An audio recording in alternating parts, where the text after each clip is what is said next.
नमस्कार दोस्तों, स्वागत है आपका मेरे चैनल पर। तो दोस्तों, हमारा चल रहा था अर्थव्यवस्था और उसके अंतर्गत हमने दो परिभाषिक शब्द पढ़े थे, आर्थिक समृद्धि और आर्थिक विकास। अब मैं आज आपको पढ़ाऊंगा आर्थिक विकास के मापन, अर्थात क्या मापदंड है आर्थिक विकास के। आर्थिक विकास को मापा किस चीज से जाता है, कौन कौन से वो आधार है, कौन कौन से वो दृष्टिकोण है।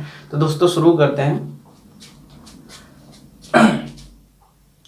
आर्थिक विकास की माप। आर्थिक विकास की माप के लिए एक मुख्य आधार होता है जीवन की गुणवत्ता। जीवन की गुणवत्ता के बारे में मैंने आपको बताया था। जीवन को प्रभावित करने वाले कारक ही जीवन की गुणवत्ता में शामिल होते हैं। तो जीवन की गुणवत्ता के जो कारक होते हैं, उन कारकों में हमारे जो आते हैं वो है आय, शिक्षा, स्वास्थ्य, जीवन प्रत्याशा। शिक्षा, आय, शिक्षा, स्वास्थ्य, जीवन प्रत्याशा, इसके आधार पर जीवन की गुणवत्ता का आकलन लगाया जा सकता है कि अगर आय अच्छी हो तो जीवन की गुणवत्ता अच्छी हो सकती है, लेकिन शिक्षा बेकार हो, शिक्षा नहीं हो तो क्या जीवन की गुणवत्ता हो सकती है? तो यहाँ पे कमी आ जाएगी। इसका औसत निकलता है, इसका इंडेक्स बनता है। अगर आय है तो उसका कुछ नंबर दे दिया जाता है, और शिक्षा नहीं है उसका वही नंबर उसी के आधार पे कम कर लिया जाता है। फिर स्वास्थ्य कैसा है वहाँ से कम कर लिया जाता है। ये नंबर 10 के आकलन में दिए जाते हैं। तो दोस्तों, जीवन की गुणवत्ता के जो कारक होते हैं उन्हीं के आधार पर आर्थिक विकास के लिए जो इंडेक्स, जो सूचकांक बनता है, उन्हीं के आधार पर आर्थिक विकास की माप की जाती है। किसके आधार पर? जीवन की गुणवत्ता के कारकों के आधार पर, आय, शिक्षा, स्वास्थ्य, जीवन प्रत्याशा। अब आर्थिक विकास को मापने के लिए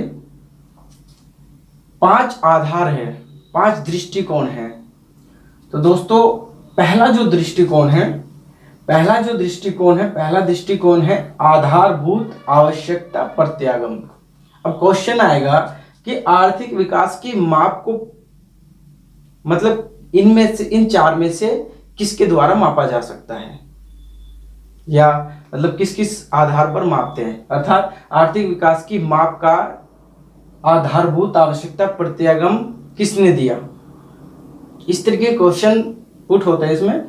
तो आधारभूत आवश्यकता प्रत्यागम अर्थात बेसिक नीड्स अप्रोच, अर्थात बीएनए, ये आर्थिक विकास को मापने के लिए एक पहला दृष्टिकोण है। इसकी स्थापना हिग्स व पाल स्ट्रीटन, अर्थात इसका प्रतिपादन हिग्स व पाल स्ट्रीटन ने किया था। हमारा दूसरा दृष्टिकोण है, दूसरा आधार है जीवन की भौतिक गुणवत्ता सूचकांक, अर्थात physical quality of life index. PQLI। तो दोस्तों, जीवन की भौतिक गुणवत्ता सूचकांक ये भी एक इंडेक्स है। इसका प्रतिपादन किया था मॉरिस डी मॉरिस ने। और हमारा तीसरा दृष्टिकोण है आर्थिक विकास की माप को मापने के लिए निवल आर्थिक कल्याण, अर्थात नेट इकोनॉमिक वेलफेयर, इसको बोलते हैं न्यू NEW। और इसका जो प्रतिपादन किया था वो सैमुएल्सन ने किया था, तो क्वेश्चन आ जाता है कि न्यू का प्रतिपादन किसने किया, या NEW किससे संबंधित है, निवल आर्थिक कल्याण क्या है, जीवन की भौतिक गुणवत्ता सूचकांक किसको मापने के लिए प्रयोग में लाई जाती है। तो इस तरीके के क्वेश्चन आते हैं।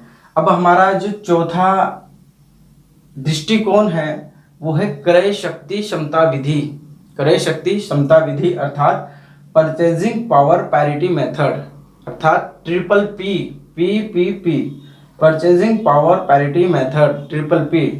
इसकी जो शुरुआत है वो विश्व बैंक ने की थी, और विश्व बैंक इसके आधार पर किसी भी देश के रहन सहन की प्रतिक्रियाओं और उससे आकलन लगाता है। तो ये विश्व बैंक करता है क्रय शक्ति क्षमता विधि। इससे क्या होता है, इससे आर्थिक विकास की माप की जाती है। अब आता है हमारा अंतिम और बहुत महत्वपूर्ण, जो क्वेश्चन में हमें लाजमी मिलता है, मानव विकास सूचकांक,